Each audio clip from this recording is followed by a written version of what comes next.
Magandang umaga po sa inyong lahat. Ay, ito si Amiga. Nagpaluto yung aking anak ng pansit canton. Ayan. Hindi pa nga lang nalalagyan ng sauce. Ayan. Diba? Lalagyan ko pa ng sauce. Ayan. Shout out po sa inyong lahat mga Amiga. Tara. Mag-ano tayo ng pansit canton.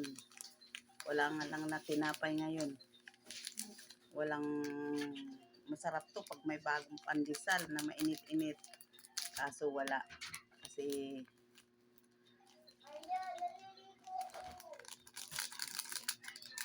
ayan.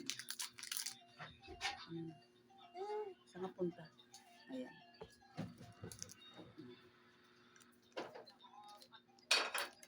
Ayan. Maayong buntag sa inyong tanan, mga kabuntagon. Mga untag pansit canton. Ayan.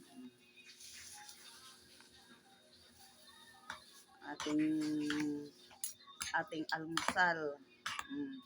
Tapos parisan natin ng kape. Daw kape. Wala ng kape. Wala na yung kape ko. Ito, meron pala akong tinimpla dito na bago. Yan. Walang tinapay.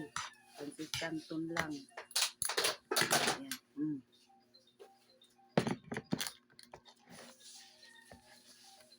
Ito lang kasi ang madaling lutuin. Almusal. Kung may tinapay, yun naman sana madaling almusal. Kung may tinapay dito, wala kasing ano. Malayo ang ano dito eh. Malayo ang bilhanan ng ano. Malayo ang bilhanan ng pandesal sa labas pa. Pupunta sa labas. Makakarating sa labas, gutom na. Pagbalik, gutom na rin.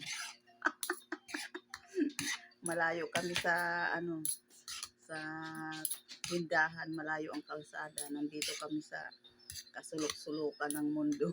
Charot. Oh. Ang bango talaga ng pansit canton.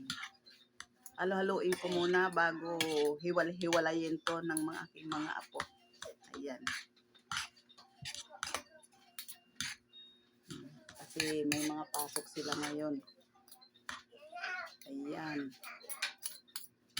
Ang maagang ano. Tikman natin kasi nahalo na. Halap. Palisan ng kape. Yan.